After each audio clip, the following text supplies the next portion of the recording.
तो शिव गुरु चर्चा के बिना मन व्याकुल है, व्यथित है, 3 सूत्र का पालन नहीं हो पा रहा है, तो कैसे करें?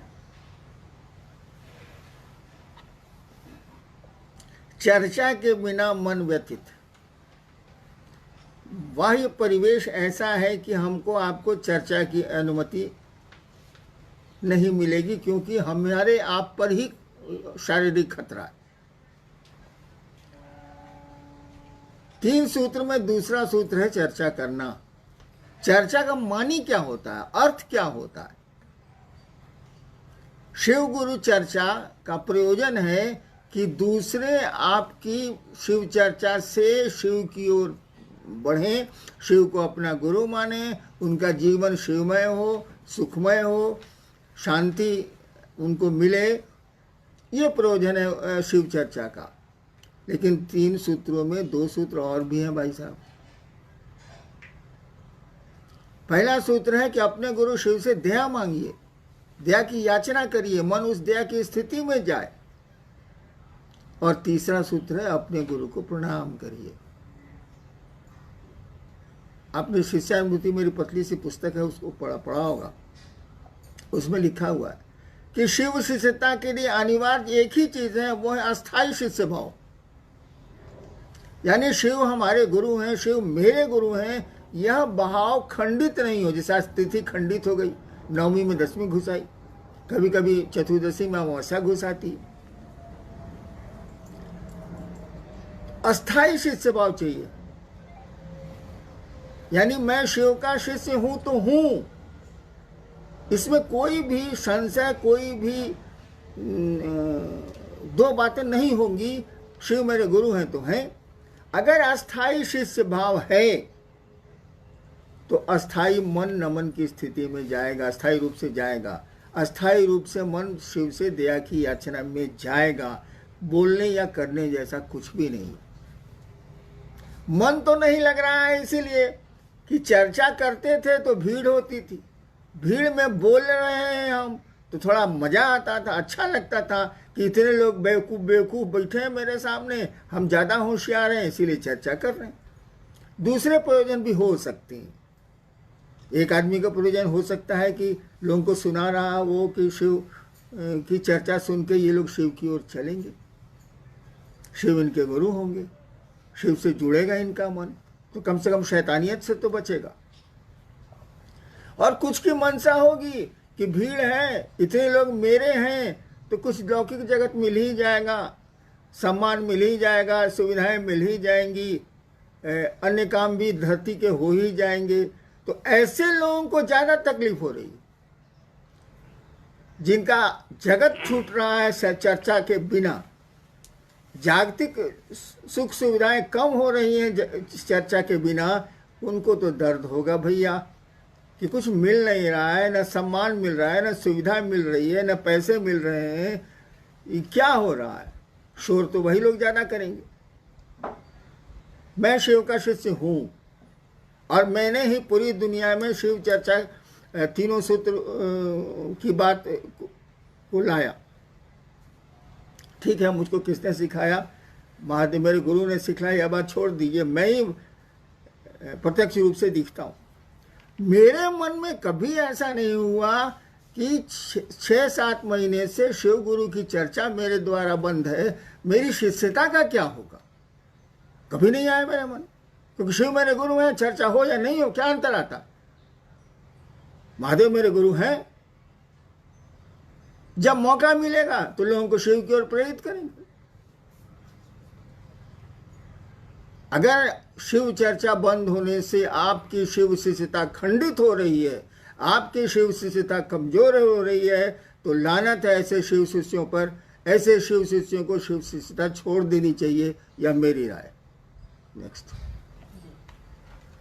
बनारस से एक शिव शिष्य हैं, उन्होंने कहा है कि शिव शिष्य बहुत दिनों से नमः शिवाय कर रहे हैं, कुछ लोग मना करने पर भी करोड़ों कर चुके हैं, तब भी उन्हें शांति नहीं है और परेशानियों की शिकायत करते हैं। क्यों? परम शांत की पूजा करके भी इतनी अशांति क्यों है? मैंने इतने दिन से नमः शिवाय करते हैं, करोड़ों कर चुके हैं। जी। अच्छा। तो परम शांत की पूजा करके अशांति, इतनी अशांति क्यों है? जी, और तभी उन लोगों को शांति नहीं मिली, बोलते हैं। पहले तो नमः शिवाय आपने करोड़ों कर लिया, जैसा प्रश्न आया है, करोड़ों कर लिया। मैं ऐसे लोगों से मिला हूं जिन्होंने अरबों नमः शिवाय किए, और मेरे साथ रहे हैं वो लोग जिन्होंने अरबों नमः शिवाय किए हैं। 24 घंटे यही काम ही करता था वो। और उसके बाद मैंने देखा उस आदमी को कि आदमी नहीं रह गया था, उसका व्यवहार बहुत अहंकारी हो गया था। अंग्रेजी का शब्द इस्तेमाल किए तो वो इडियट हो गया था।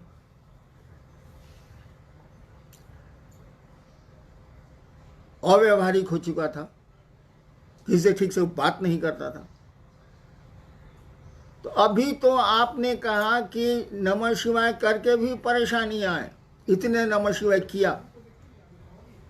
एक आदमी तो मैंने देखा है कि नमः शिवाय करके सबको डांटते चलता था, मर गया वो आदमी नहीं है धरती पर, लेकिन मैंने देखा है। क्यों ऐसा हुआ? नमः शिवाय का अर्थ है शिव को प्रणाम, शिव को नमन। उस सर्वोच्च सत्ता को आप प्रणाम निवेदित कर रहे हैं, झुक रहे हैं आप। ये नमः शिवाय करके तन कैसे गए आप? कहीं जरूर गड़बड़ी है, और भीषण गड़बड़ी है। सामान्य आदमी भी बेकार हो गया नमः शिवाय करके। इसीलिए कि नमः शिवाय में दो स्थितियां होती हैं। एक, नमः शिवाय का अर्थ में जो भाव छिपा है वो, जैसे नमः शिवाय का अर्थ है शिव को नमन, शिव को प्रणाम। इसमें भाव क्या छिपा है? मन आपका झुकेगा भाई साहब। प्रणाम करिएगा किसी को तो मन झुकेगा। बिना झुके भी प्रणाम होता है, खूब होता है। हम लोग लाचारी में धरती पर बहुतों को प्रणाम करते हैं और मन ही मन सोचते हैं कि साल कहां से बैठा गया, आज खाना नहीं मिलेगा। ऐसे भी प्रणाम होते हैं औपचारिक, लेकिन शिव को तो औपचारिक प्रणाम नहीं चलेंगे। वहां तो मन को प्रणाम की स्थिति में जाना होगा। नमः शिवाय का अर्थ और चैतन्य मंत्र में दो चीजें होती हैं। तो नमः शिवाय का अर्थ तो क्लियर है, बहुत हल्की सी संस्कृत है, नमः शिवाय शिव को प्रणाम। लेकिन इसका अर्थ है शिव को प्रणाम, उसके में भाव क्या है?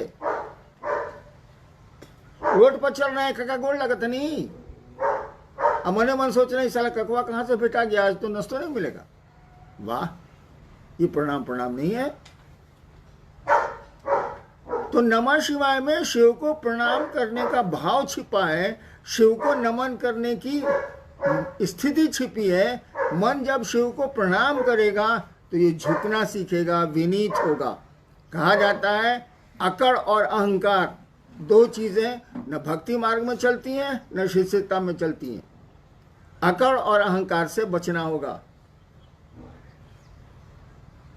और चैतन्य, मंत्र में चैतन्य होता है। ये शिव क्या है?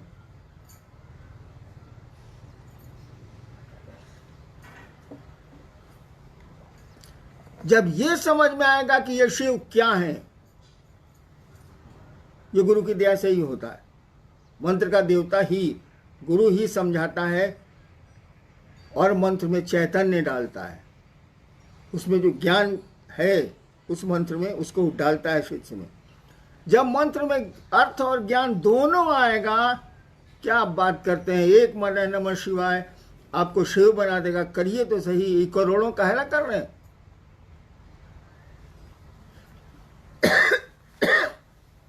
हमने कहा ना कि एक माला नमः शिवाय करिए, एक एक दाने पर शिव को प्रणाम करिए। तो हम तो लोग तो गिनती करते हैं, 108 हो गया। माला में तो 108 दाने दिए ही हुए हैं, उसको गिनती क्या करनी। और सांसों पर करिएगा तो सांसों की माला पे तो गिनती का सवाल ही नहीं। और आपकी सांसें भी फिक्स्ड है, हर एक आदमी को तय है कि कितनी सांसें लेगा ये धरती पर। तो नमः शिवाय में अर्थ और चैतन्य, अर्थ तो आप समझ सकते हैं लेकिन चैतन्य के लिए गुरु की दया जरूरी है, उस मंत्र के देवता की दया जरूरी है। वो जब मिलेगी तो एक बार का नमः शिवाय आपको शिव के रास्ते में उठा के रख देगा। एक बार का नमः शिवाय कहा ही जाता है कि एक बार आपने शिव को प्रणाम कर लिया, निश्चल प्रणाम कर लिया, फिर प्रणाम की ज़रूरत नहीं है। फिर तो मन परमानेंट अस्थायी रूप से शिव भाव में चला जाएगा। आपने करोड़ों किए हैं, हुआ क्या? नमः शिवाय तो किया आपने, बस करते गए, न अर्थ समझा उसका ठीक से, न मंत्रों का अर्थ दिमाग में आया। कर रहे हैं तो कर रहे हैं, अर्थ जानते हुए भी आप माला पर आपका ध्यान है। और मन धीरे धीरे समझने लगा कि हम तो 1 लाख 2 लाख 1 करोड़ नमः शिवाय कर दिए, साला सामने वाला क्या बोलेगा हमसे। और अहंकार आपको छाया।